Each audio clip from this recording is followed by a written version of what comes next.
guys, this is Liana Mintuna, Mama Lisa's daughter. For today's video ay pupunta kami sa nature place dito sa amin. So malapit lang siya. So let's go! Punta na kami doon. So itong pupuntahan namin is may secret portal. So hindi naman siya kalayuan sa bahay namin. Kaya nakakapunto kami kaagad. Ang basa ng kasi umuulan. Guys, so ayan. May kasama pala ako guys. So let's meet. Sandali, nandun pa siya. Timba, dubos. Ito, yung merong 1.3 million subscribers sa YouTube. Ito po siya. So, ano ko na lang yung pangalan nyo sa description box. Manood na lang kayo ng gusto nyo. So, ito pala yung secret portal. So, ito pala yung ayan guys, yung view namin dito. So, dito kami nakatapak.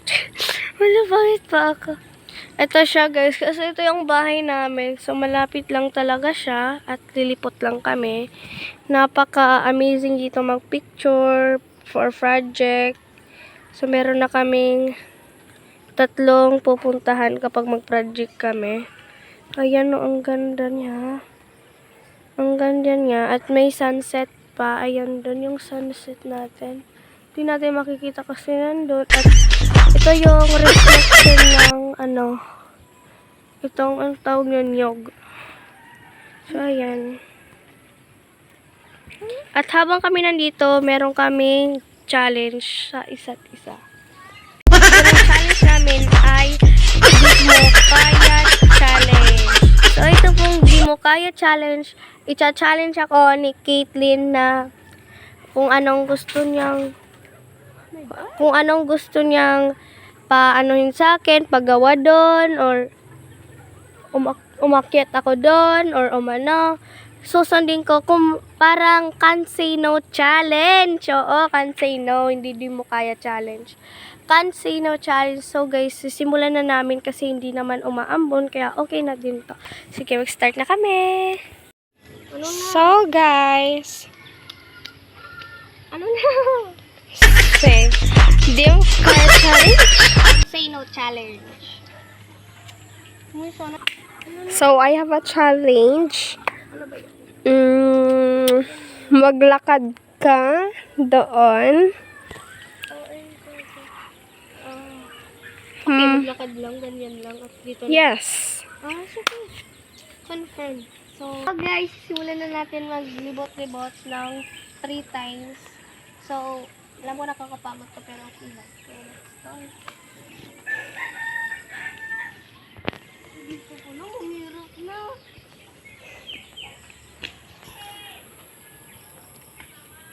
Ang hirap niya talaga, guys. Umulan na yan. Alam ko na napakawet yung daan. Napakawet yung daan.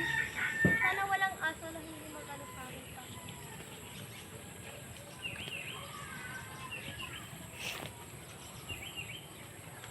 Tawari, 3 times lang.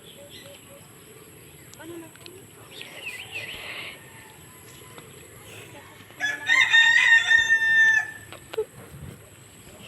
Interesting.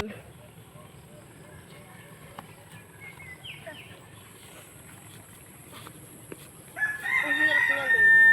Para siyang intention ka lang din. Hindi ako dyan dodo. Ito. Uy, ang daya naman. Ay, may tae. Tae ka na po. Tapos na. So guys, tapos na po siya. Ano na po? Oh my God. Ako naman. Ang aking challenge. So, yung challenge ko sa'yo is sumayaw ka dyan ng water. Can say now. Sumayaw ka ng water. Maybe swear. Sandali! Sige, isa na lang. Umano ka na lang. Ayan guys. Yung challenge ko sa'yo is kumuha ka nun ng candy at saka kainin mo. Oh my God. Pero, yung kukunin mo yung hinog. Huwag yung baka magkasakit. Uy, yun na. Candy. Yan. Kakuha siya ng candy. Kasi,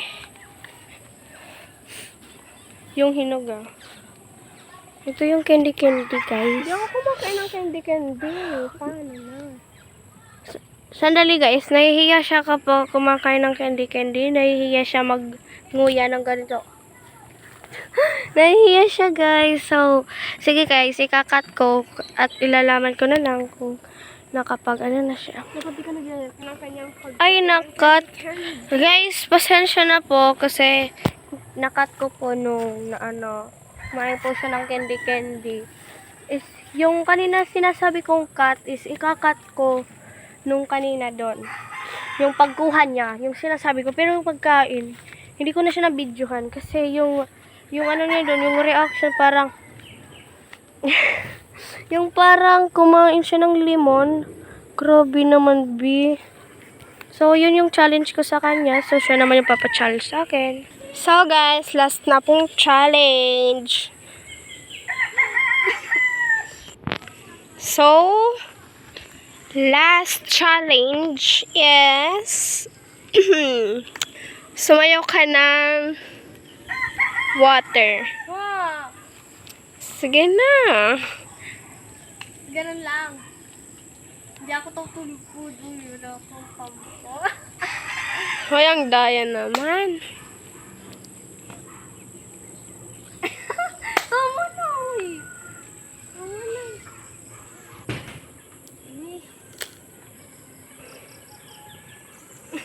Ay, tama na. So guys, tapos na po ang aming challenge. I mean, hindi pa siya nakakamove on sa pagsasaya ng water. Kasi ka first crush. Eto guys, first talk ko muna kay Katin. Ay, bato topic na lang para sa'yo naman. Bato topic. Siya muna. Okay. Siya muna yung mag-first. First talk sa akin. Sa akin, so, go na. Mag-first talk ka na. Sino ang crush mo sa paaralan?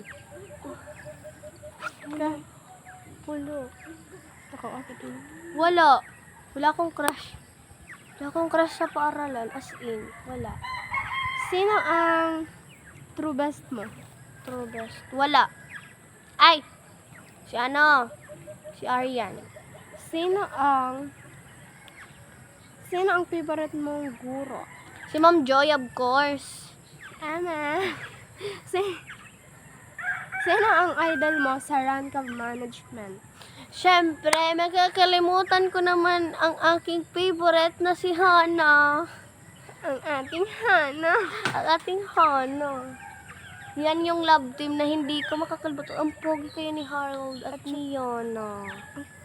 Ay, Pogi ang ba si Yan? ganda. Ang ganda pala ni Yan. So, siya na po yung magpapasta Okay. So, 5 yun. So, ito naman yung sa akin. Sino yung idol mo sa Kapinpin Brothers? I think lahat. Lahat. Okay. Lahat yun. So, ito naman. Para sa'yo, i-rate mo ng 1 to 10. Gaano kaganda ang sarili mo? Siyempre, Kahit may ay grabe ba? Okay.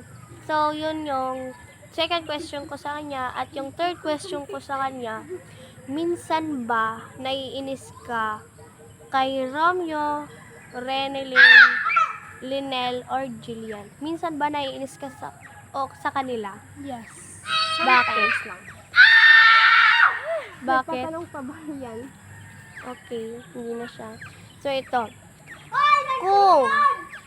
Kung nung una may first crush ka at siya ay magkakambak sa'yo, tatanggapin mo ba siya, bibigyan mo pa ba siya ng second chance or magmo-move on ka na sa kanya? Move on. Move on. Ako din guys, nag-move on na din ako. Pinapaasa nilang ako. Okay, our fifth. So, ito yung pinakamatindi kong, question sa kanya. Ito. Kung mag-18 years old ka na, at ikaw ay may boyfriend na, or jowa, ipapatuloy mo ba ang pag-aral o uunahin mo yung boyfriend mo o uunahin mo yung magkakaanak kayo kaysa sa pag-aaral mo? Ano pipiliin mo? Siyempre, mag-aaral mo. Yes guys, sa mga hindi alam, classmate po kami at siya po yung class president namin. Sergeant at arms lang ako. Kaya no worries sa amin kasi yes po, siya po yung pinaka sa amin. Pero kapag with honors, yung grades po namin parehas. Kaya parang kaming apat na with honors, parang yung grades namin parehas lang at hindi po kami nag-iiba.